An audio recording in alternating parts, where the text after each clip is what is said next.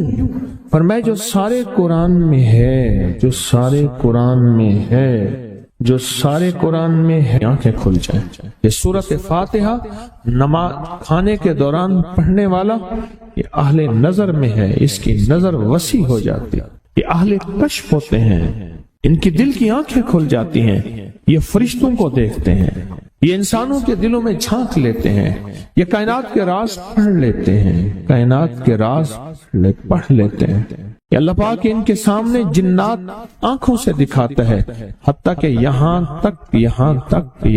تک کہ اللہ قبر کے راز بھی ان کے اوپر کھول دیتے ہیں۔ نوری لقمے کا اثر یہ ہے، دل کی آنکھیں کھل جاتی ہیں، دل کی آنکھیں کھل جاتی ہیں، دل کی آنکھیں کھل جاتی ہیں۔ یہ نور لقمے کی تاثیر ہے۔ چہرے کی آنکھیں تو سب کے پاس ہیں، دل کی آنکھیں سب کے پاس نہیں، دل کی آنکھیں سب کے پاس نہیں، چہرے کی آنکھیں سب کے پاس ہیں، دل کی آنکھیں سب کے پاس نہیں۔ نوری لقمے کی یہ تاثیر ہے کہ دل کی آنکھیں کھل جاتی ہیں، اور دل کی دنیا آباد، اور دل کی دنیا شاد، اور دل کا وہ بندہ بامراد بن جاتا ہے جو نوری لقمے اپنی زندگی میں شامل کرتا ہے۔ اور نوری لقمے سورۃ فاتحہ، اور کتنی بار؟ اچھا، یہ سورۃ فاتحہ بیماریوں کا علاج۔ صحابہ کرام فرماتے ہم جا رہے تھے، کوئی ایک سردار تھا، اس کو بچھو نے کاٹ لیا اور اس کو چیخ رہا تھا بیچارہ، فرمایا سانپ کا کاٹا سوئے، بچھو کا کاٹا روئے۔ میرے پاس ایک سانپ کا کاٹا آیا تھا، غنودگی میں تھا، وہ بہت غنودگی میں سے سوتا تھا، اور میں نے کہا اس کو سونے نہ دے، خیال نہ کیا انہوں نے، ادھر سے ہٹا تو بندہ ختم ہو گیا، سانپ کا کاٹا تھا۔ ہمارے ایک والد صاحب رحمۃ اللہ علیہ کے تھے، ملک عبد الرحمن ڈوڈی، تو لائے تھے، تو کہنے لگے اس بچھو کے کاٹے کا علاج، صحابہ کرام نے 7 بار سورۃ فاتحہ پڑھ کے اس پہ دم کر اور وہ ٹھیک ہو گیا۔ اور میں جب سورۃ فاتحہ عرشوں سے زمین پہ آئی، نازل ہوئی، ایک گونج اٹھی، ایک آواز آئی، اور میں اللہ سے آج وہ چیز زمانے پہ زمین پہ نازل کی ہے جو اس سے پہلے کبھی آئی نہیں تھی، اور جو اس کے بعد کبھی آئے گی نہیں۔ اس سے پہلے کبھی آئی نہیں تھی، اس کے بعد کبھی آئے گی۔ اور جب سورۃ فاتحہ نازل ہوئی، شیطان رویا، پیٹا، اپنا سر پہ راکھ ڈالی، اور اتنا شور کیا کہ کاش کہ یہ سورۃ فاتحہ آئی ہے، اور اگر آئی ہے تو واپس چلی جائے، اگر واپس نہیں گئی تو کسی کی زبان پہ نہ جائے، یعنی کوئی اس کو پڑھ نہ سکے، اگر پڑھے تو اس کا یقین نہ ملے۔ یقین سے پڑھنے والے کی دنیا بھی، آخرت بھی، رزق بھی، عزت بھی، صحت بھی، تونگری بھی، بادشاہت بھی، خوشیاں خوشحالیاں بھی یقین سے پڑھنے والے کو ملتی ہیں۔ اور اس لیے آج بھی شیطان سورۃ فاتحہ سے لرزتا ہے کہ سورۃ فاتحہ پڑھنے سے جنات اور شیاطین ایسے دور ہوتے ہیں، ایسے کہ میلوں دور چلے جاتے ہیں اور اس بندے سے خوف زدہ ہوتے ہیں جو سورۃ فاتحہ پڑھتا ہے۔ کھانے کے دوران اس کی حکمت کیا ہے؟ انسان کھانے کے دوران مشغول ہوتا ہے، کھانے کی لذتوں میں کھویا ہوا ہوتا ہے، اور اگر بھوک بہت زیادہ ہو بھوک بہت زیادہ ہو تو پھر تو ہوش نہیں ہوتا، پھر ہوش ہی نہیں ہوتا اگر بھوک بہت زیادہ ہو۔ اب اسی دوران جس طرح سنے غور سے، بڑی میں عجیب بات بتا رہا ہوں، حضرت امام جعفر صادق سلام اللہ رضوان اللہ تعالی علیہ مجمعین اللہ کے ولی تھے، ولایت کے تاجدار تھے، سرداروں کے سردار تھے، اولیاء کے سردار تھے۔ میں بازار میں جاتے تھے، جا کے پھر واپس آ جاتے تھے، پھر جاتے کچھ نہیں خریدتے تھے۔ کسی نے پوچھا اب کیوں جاتے ہیں؟ فرمایا 2 وعدے لینے، کیا میں جا کے بازار میں ہر بندے کو سلام کرتا ہوں، وہ سلام کا جواب دیتے ہیں، اور کیا پتا کسی کے سلام کا جواب ایسا ہو جو اللہ کے ہاں مقبول بھی ہو، محبوب بھی ہو۔ اور پھر فرمایا بازار میں جاتا ہوں اور جا کے بازار میں جاتا ہوں اور جا کے بازار کی دعا پڑھتا ہوں۔ فرمایا جو چوتھا کلمہ گھر میں پڑھے گا اس کو 10 نیکیاں ملیں گی، اور جو بازار میں پڑھے گا کتنی نیکیاں ملیں گی؟ 10 لاکھ نیکیاں ملیں گی۔ فرمایا میں 10 لاکھ نیکیاں کمانے کے لیے جاتا ہوں۔ آل رسول کی محبتیں، عبادتوں کا حرص دیکھیں، ہمیں مال کا حرص، انہیں اعمال کا حرص۔ وہی دعا، وہی چوتھا کلمہ گھر میں پڑھیں، 10 نیکی ہیں، بازار میں پڑھیں کیونکہ وہ ہر بندہ مشغول ہے، دنیا میں، مال میں، چیزوں میں، بھاؤ تاؤ میں لگا ہوا ہے، وہی بازار میں پڑھیں تو 10 لاکھ نیکیاں۔ اسی طرح کھانے کے دوران جب لذت ہے، کھانے کے دوران ذائقہ ہے، اور کھانے کے دوران لذت اور ذائقے میں اگر کوئی بندہ سورۃ فاتحہ پڑھ لے تو اللہ کہتا ہے تو ان لذتوں میں مجھے نہ بھولا، ان کھانے کی چیزوں میں مجھے نہ بھولا، ان ساری کیفیتوں میں مجھے نہ بھولا۔ اللہ خوش ہوتا ہے، اور پھر اللہ جل شانہ اسے 7 آسمان اور 7 زمین کی برکتیں حوالے کر دیتا ہے، اور جس کے پاس 7 آسمان 7 زمین کی برکتیں ہوں، یہ ساری عبادتیں کھانے کے دوران کوئی معنی نہیں رکھتی، پھر ایسی سمیٹ کے اللہ کائنات کو اسے دے دیتا ہے۔ نوری لقمے کی تلاش کریں، نوری لقمہ زندگی میں لے آئیں، بڑی خوشحال زندگی گزرے گی، بہت لاجواب زندگی گزرے گی۔ 7 دفعہ سورۃ فاتحہ سے قرضے اتر جاتے ہیں، 7 دفعہ سورۃ فاتحہ سے بیٹے مل جاتے ہیں، 7 دفعہ سورۃ فاتحہ سے نعمتیں، اور 7 دفعہ سورۃ فاتحہ وہ طاقتور چیز ہے جو 7 نسلوں کو کھلاتی بھی ہے، پلاتی بھی ہے، سکون کی نیند سلاتی بھی ہے، اچھا لباس پہناتی بھی ہے، عزتوں کے تاج سر پہ رکھواتی بھی۔ کہیں انشاءاللہ۔ اب سوچیں کون سا مشکل عمل، بہت زبردست عمل ہے، 1 منٹ کا کام ہے اور کام بن جاتا ہے۔ اور میں نے اس کی اجازت جتنی مشکل سے لی تھی نا، اس عمل کی بہت مشکل سے اجازت، اور جس دن لی تھی اسی دن فیصلہ کیا تھا انشاءاللہ اسے چھپاؤں گا نہیں، انسانیت مخلوق کو بتاؤں گا۔ اور یہ 7 دفعہ سورۃ فاتحہ جو دل کا مریض ہو مجھ جیسا، اس کا بھی علاج ہے، جسمانی ہو یا روحانی۔ میں نے پچھلی دفعہ کہا نا کہ میں دل کا سخت مریض ہوں اور آج بھی ہوں، دعا کرو موت تک نہ رہوں، اور میں دل کا سخت روحانی مریض ہوں، جسمانی نہیں ہوں۔ میری پچھلی دفعہ کی وجہ سے پوری دنیا میں کوہرام مچا ہوا ہے کہ بابا گیا، جانا تو ہے، جانا تو لازم ہے۔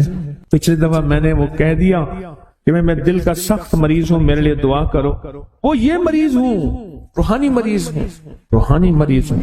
تو یہ بیماری جو دل کی بیماری ہے نا، اس کا بھی علاج ہے، روحانی ہے یا جسمانی؟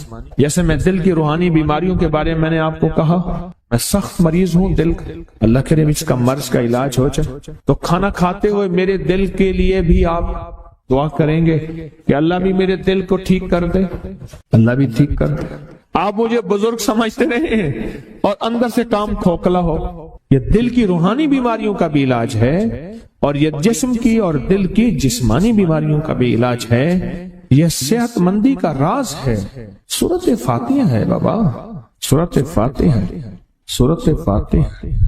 جو بندہ سورۃ فاتحہ پڑھتا ہے ایک بار، اللہ جل شانہ ان 7 آیات کی تاثیر اور طاقت اسے عطا فرماتے ہیں، اور 7 سمندروں میں جو غذا، رزق، طاقت اور قوت اللہ نے رکھی ہے اس کا حصہ اس بندے کو دیتے ہیں جو صرف ایک بار سورۃ فاتحہ پڑھتا ہے۔